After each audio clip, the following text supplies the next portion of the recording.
Welcome to the Behind the Veil of Reality channel. In this video, I will talk about why you shouldn't look in the mirror at night. Imagine the deepest hour of the night. The house is silent, a realm of shadows. You rise, drawn to the bathroom for water. As you pass the hall mirror, a shape moves within the glass from the corner of your eye. You stop. It was nothing, just your own tired form. But why does the air feel colder? Why does that glass now feel like a window into something else? This instinctive dread is a ghost in our collective memory. The warning persists. Do not look into a mirror at night. This is not a simple superstition. It is a profound human intuition that touches upon the true nature of the mirror, our fragile understanding of reality, and the mysteries darkness unveils. To comprehend this taboo, we must strip the mirror of its modern identity. See it as the ancient artifact it is. A mirror is a paradox. It possesses no inherent image. Its existence is a flawless deception. It captures light and throws back a perfect, inverted copy of the world. Before silvered glass, humanity saw its reflection in still ponds, polished obsidian, and bronze shields. These early mirrors produced a phantom-wavering semblance of the self. This was your spirit double, a separate entity living just beyond the tangible world. This fundamental otherness is the core of the mirror's power.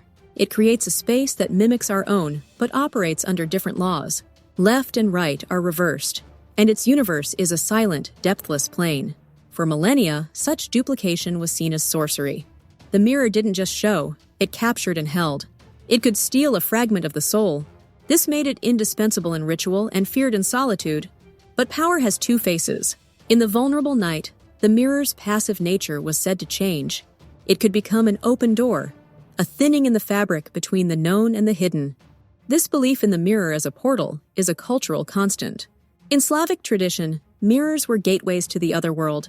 After a death, they were covered to prevent the soul from being trapped and to stop malevolent entities from stepping through. In ancient China, mirrors were forged with protective symbols to reveal the true forms of demons that cloak themselves in illusion.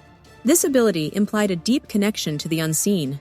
The prohibition stems from the Taoist concept of yin and yang. Night is the time of yin-dark, passive, and spiritual. During the ghost hours, the veil between worlds is thinnest. An uncovered mirror could become a vortex where these energies cross. The Aztecs revered Tezcatlipoca, the smoking mirror god, who saw all through an obsidian mirror. For the Maya, mirrors were portals to ancestors. This global archetype is unmistakable. The mirror is a liminal object, dwelling on the threshold between worlds, where transformation and danger are most potent. So, what happens if you defy the whispers and gaze into a mirror in absolute darkness? The accounts spiral around a central theme: the dissolution of the self and the intrusion of the other. In total darkness, a mirror becomes a void. Staring into this abyss, the mind, desperate for pattern, begins to project. Your own faint afterimage becomes the canvas. Then the distortion begins. Features soften, melt, and reconfigure. Eyes may sink, the jaw elongate. This is a documented psychological trick of perception called the strange face illusion. But knowing this does nothing to calm the primal fear. It feels like watching the architecture of your identity unravel. Then comes the more terrifying stage, the sense of a presence. You may see figures looming behind your shoulder. This taps our ancient fear of predation. In the black mirror, you peer into a different version of reality, a twin space that may not be empty. The most chilling stories speak of the moment the mimicry breaks. Your reflection might maintain eye contact after you glance away. It might smile when your face is still. This is the ultimate betrayal. It suggests a consciousness has slipped through the threshold, wearing your likeness as a mask.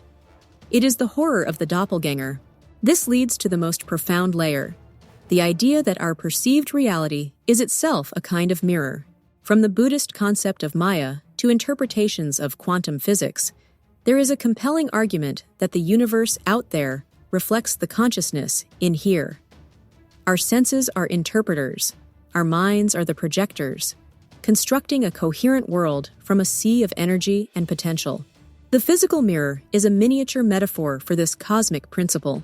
The world mirrors the mind. Our deepest beliefs, fears, and expectations shape and magnetize our lived experience. Therefore, Staring into a dark mirror is peering into an interface with your own subconscious. The entities and distortions you fear are externalized manifestations of your own shadow. The repressed anxieties, forgotten traumas, and unacknowledged aspects of your psyche that you have spent a lifetime building a persona to conceal. The portal is not to a hellish netherworld, but to the vast, uncharted landscape of the collective and personal unconscious.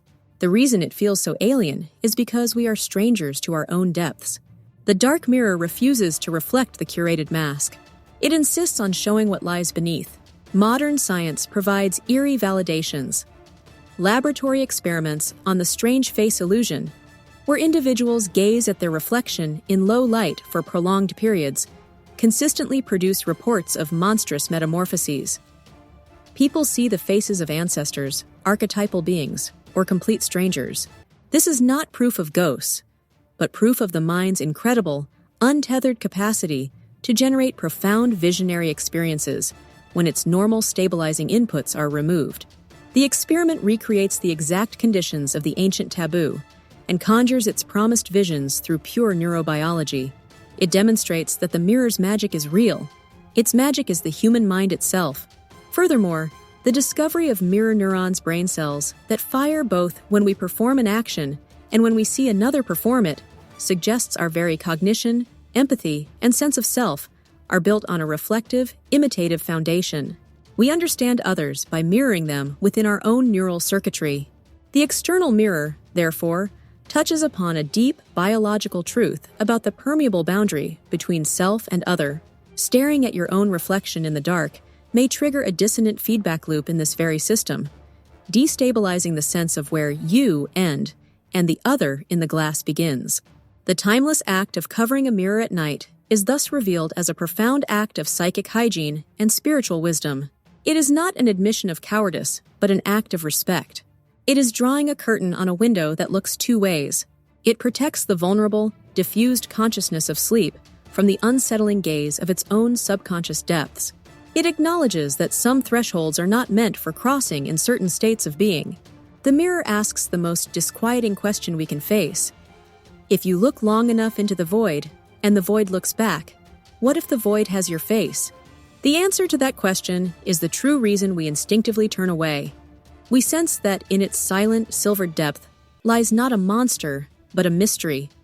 The mystery of our own consciousness, a mystery that is sometimes best approached not with a bold stare, but with a reverent and cautious glance, in the full, clarifying light of day. Thanks for watching. Please subscribe to the channel and like this video.